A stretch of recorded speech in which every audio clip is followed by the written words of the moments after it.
Hi friends, welcome back to Quiet Time. We're going to read chapter 4 of our second Humphrey book. We're on page 32. Chapter 4 is called Mean Bean. AJ's stop was before Garth's. Come on over tomorrow, Garth told his friend. As soon as AJ left, Garth moved up to the front of the bus to get away from Bean. What part of sit down don't you understand, Garth? Miss Victoria sounded pretty irritated. Sorry, the cage wouldn't fit on the seat, he said. What on earth is in there anyways? Before Garth could answer, the bus stopped in front of his house. He pulled the blanket down around my cage and hurried down the steps. Mrs. Tugwell was waiting in the doorway of the house. She had wavy brown hair, just like her son. She had glasses and freckles like her son, too. She helped him set my cage on the family room table. Garth's little brother Andy raced into the room. He had wavy brown hair, glasses, and freckles too. Mine, he shouted. Nope, he is mine, at least for the weekend, said Garth. Tell Andy about Humphrey, Garth's mom said. He's a hamster, and you have to be nice to him, Garth explained. He got that right. Like ham? Said Andy, rubbing his stomach. Yum, yum. I hopped onto my wheel to show Andy that a hamster wasn't anything like ham.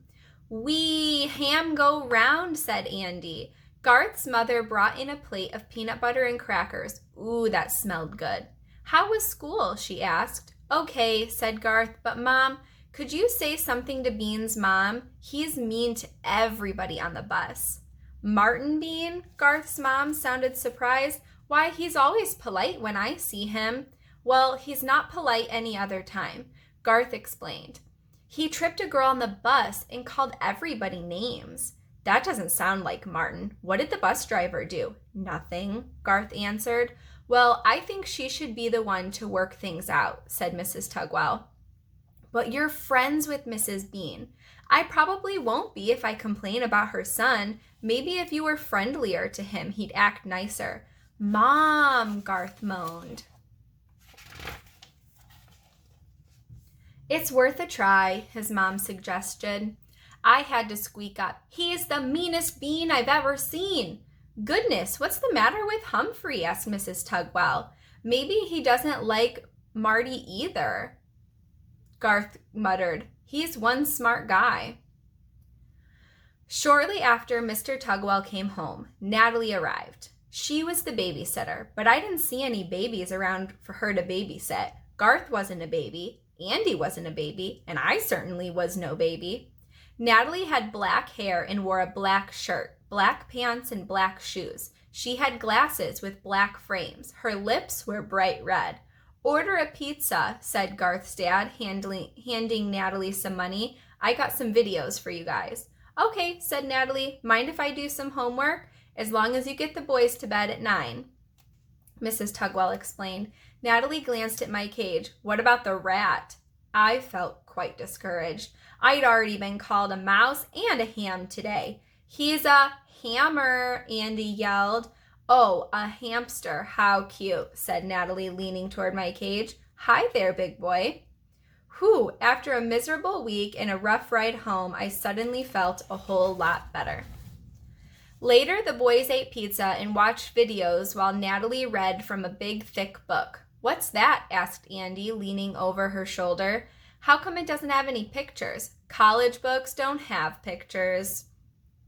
Andy wrinkled his nose. What's college? Natalie sighed. After you go to high school and graduate, if you want a good job like a doctor or a lawyer or a teacher, you have to go to college.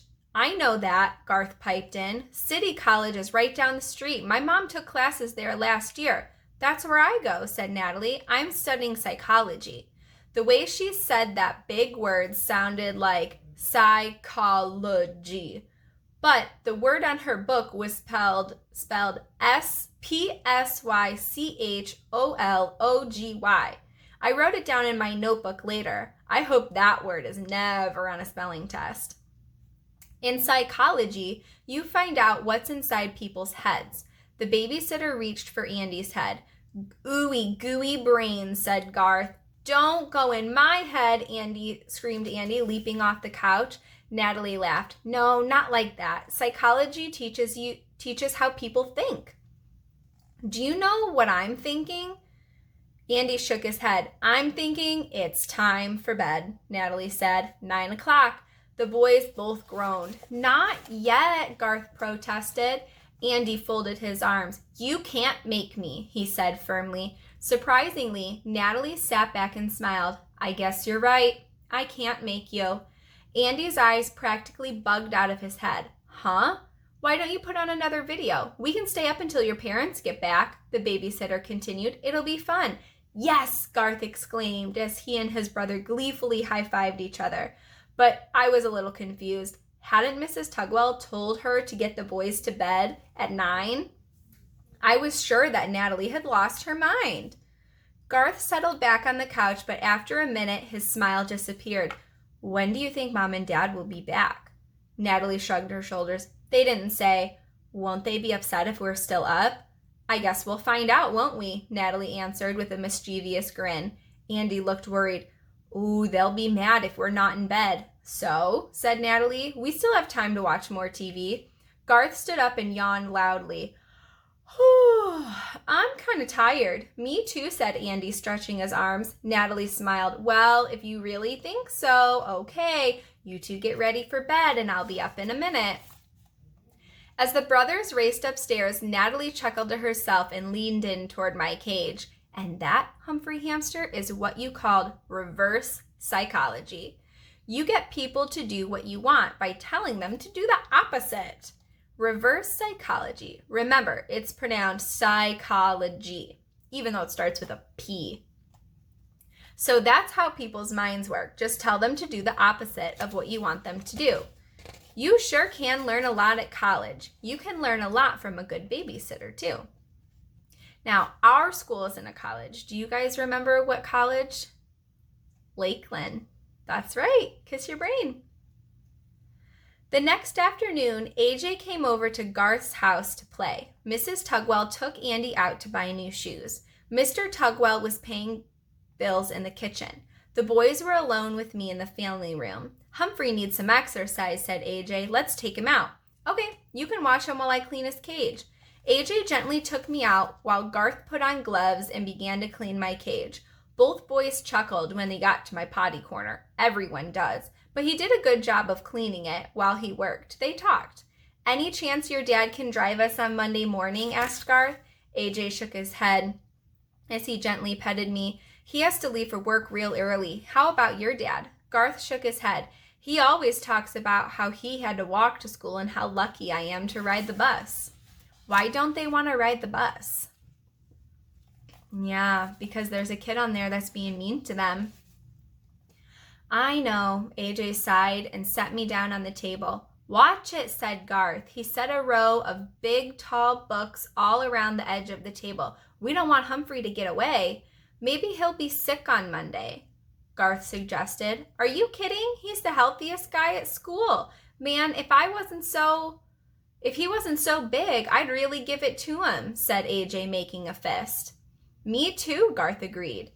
It wasn't hard to figure out they were talking about being mean to Marty Bean. Now, they're talking about using their hands to solve their problem. Is that what we do at our school? No, we use our words to solve our problems, and we tell a teacher or we tell an adult. We don't ever hit anybody. I don't know why Miss Victoria always takes his side, Garth said after a while. He knows how not to get caught. The boys were silent again until Garth said, Miranda was getting a drink at the fountain at recess, and he came and pushed her out of the way.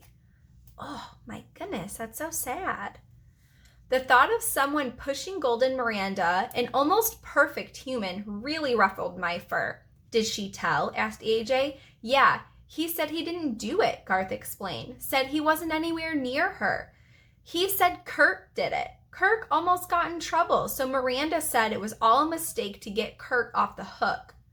Kirk the jerk, that's what Bean calls him, said Garth. He's got a name for everybody. That's why he doesn't have any friends.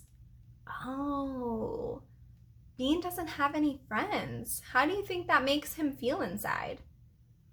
but he is being mean to everybody, so I would understand why no one wants to play with him. He stepped back and pulled off his rubber gloves. I think that's one clean cage. Great, I squeaked, but what are we going to do about the bean? Bean's a pretty funny name, AJ said with a chuckle. Bean brain, bean breath, said Garth. The boys started laughing. Bean bag, bean jeans, green bean, mean bean. Hey, that rhymes. Mean green bean.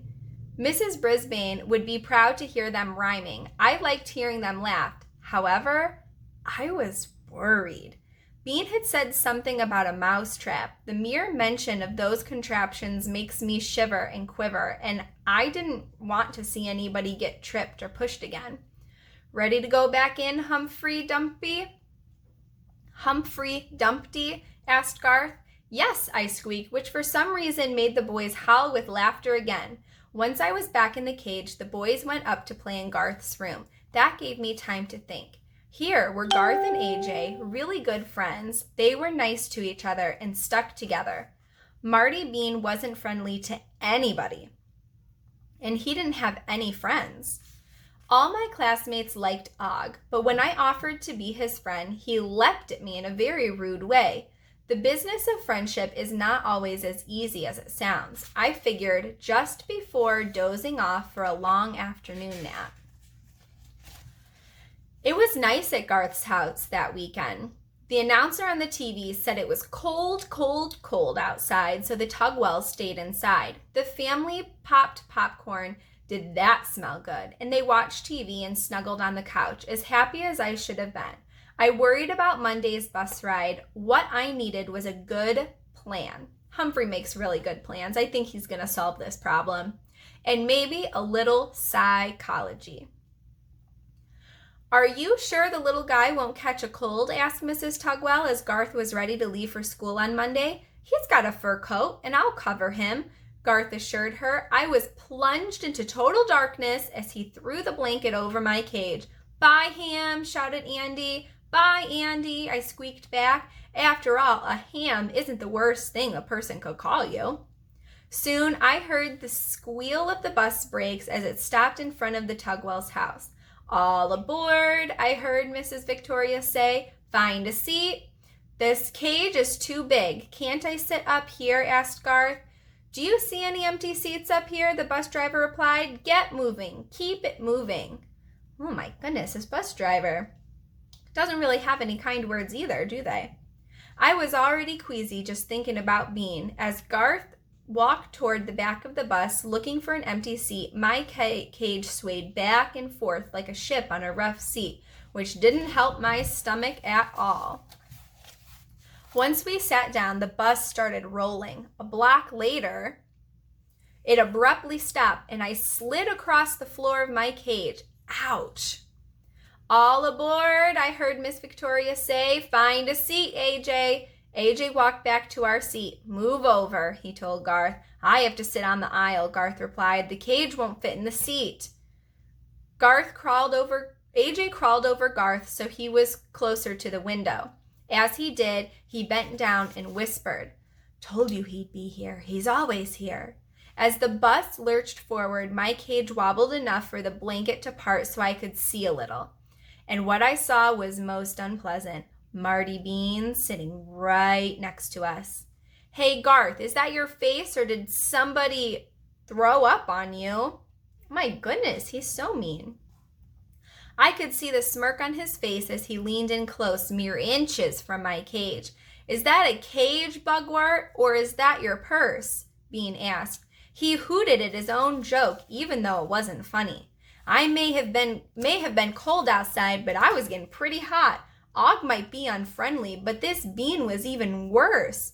I hadn't thought of Og all weekend.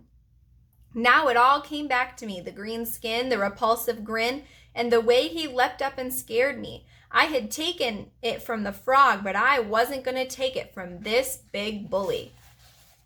Humphrey's right. That's exactly what Bean is being. He is being a bully.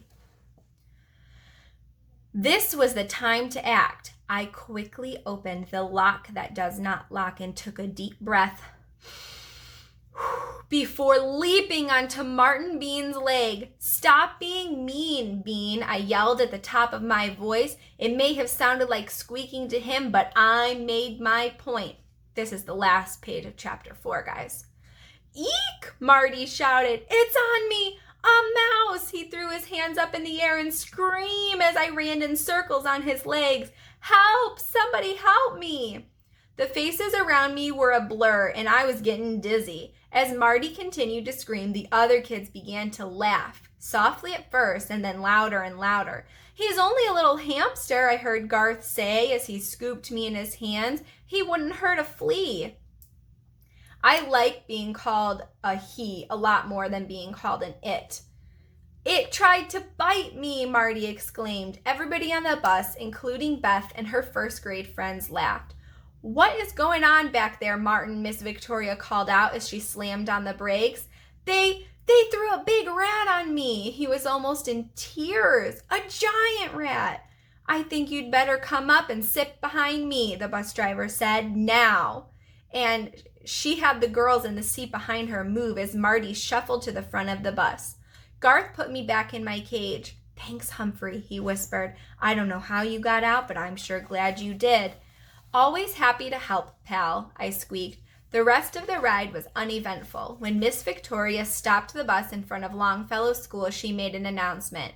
"This was the quietest ride we've ever had. From now on, Martin Bean, I'm assigning you the front seat. Permanently." Marty didn't argue. He was in too much of a hurry to get off the bus. He could probably hear all the rest of the bus riders, including me, shouting, "Hooray." We will read chapter 5 tomorrow on page 44. Have a good rest, friends. Bye.